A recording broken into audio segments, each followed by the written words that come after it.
Welcome to The Explainer. Today, we're going to tear apart a huge piece of business advice that just about everyone gets wrong.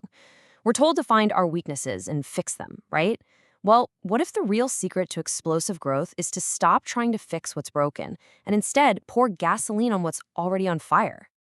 So here's how we're going to break it down. First, we'll nail down the number one mistake that's probably draining your energy right now. Then, we'll talk about focusing on your winners. After that, a super practical strategy to amplify what works. And we'll wrap up with a mindset shift that honestly, it can change everything. All right, so let's start with a really important question. I want you to actually think about this for a second. Where does all your effort go? Is it aimed at your biggest headaches or your biggest opportunities? Because the answer to that question, well, it reveals a hidden trap that almost everyone falls into. And here it is. The common trap is trying to fix the losers. That ad campaign that's not working, that product that just won't sell, that difficult client who takes up all your time. But the real money, the real growth comes from playing the winner's game. And that means putting all your support behind the things that are already crushing it. Okay, let's dive into this first part. We are going to uncover the single biggest mistake that holds so many businesses back.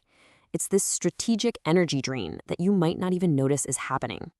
Let's give it a name. We'll call it the loser focus trap. It's that natural instinct to pay attention to the squeaky wheel, right? You think, man, if I can just turn this failing salesperson around, or if I can just make this awful marketing campaign work, I'll be a genius. But you know what usually happens? You just pour time, money, and energy down the drain with almost nothing to show for it. So if that's the trap, what's the way out? This next part is the reframe that changes everything. It's about consciously shifting your focus away from your problem children and doubling down on your star players, your best clients, your best products, the strategies that are already knocking it out of the park for you. And the math on this is just crystal clear. Look at this. You can pour a mountain of effort into your losers for just a teeny little return. It's exhausting. But now look at your winners. Even a small amount of extra support, a little more attention, can yield an absolutely massive return. It's because your best clients want to buy more from you. Your best ads just need to be shown to more people. The potential is already there. The legendary marketer Dan Kennedy just summed it up perfectly. Profit isn't found in some heroic effort to fix a failure. It's found in ruthless focus.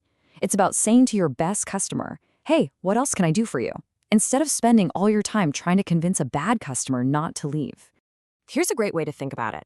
An NFL team doesn't spend 80% of its resources trying to make its backup punter into a superstar. No way! They pour the money, the coaching, the entire strategy into protecting and supporting their star quarterback, the proven winner. He's the one who's going to win them the game. Your business is no different. Okay, so this all sounds great in theory, but how do you actually put it into practice? Well, it really comes down to a simple but incredibly powerful two-part strategy. Amplify, don't replace. And here it is. It's so simple. First, you amplify. You take what's already working and you find ways to make it even better. You tweak that winning ad to squeeze out another 10%. You offer a new premium service exclusively for your very best clients. And second, you replicate. You just add more of what works. If you have 5 amazing clients who are all dentists, guess what? Go find a 6th dentist. It's that straightforward. Let me tell you a quick story that just nails this point.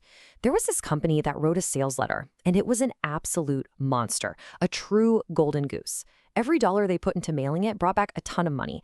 It was by far the best marketing they had. But, and this is a big but, there was a huge problem. The product itself, well, it kind of sucked. It didn't live up to the hype, and they had a disastrous 40% refund rate.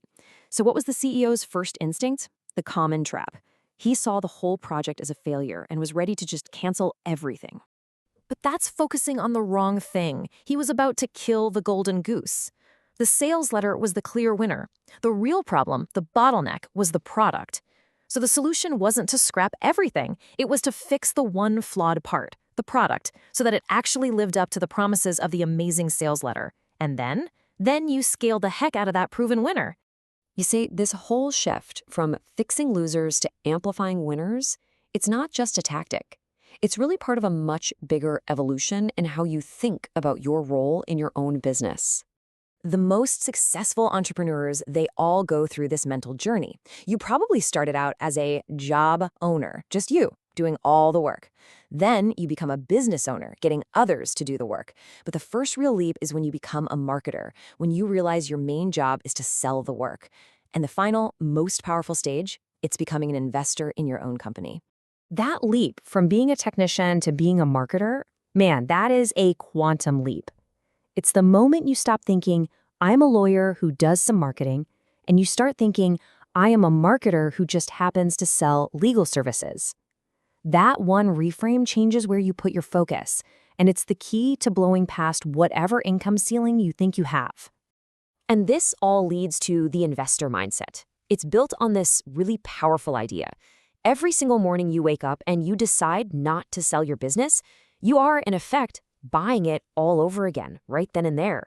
You're making an active investment decision every single day.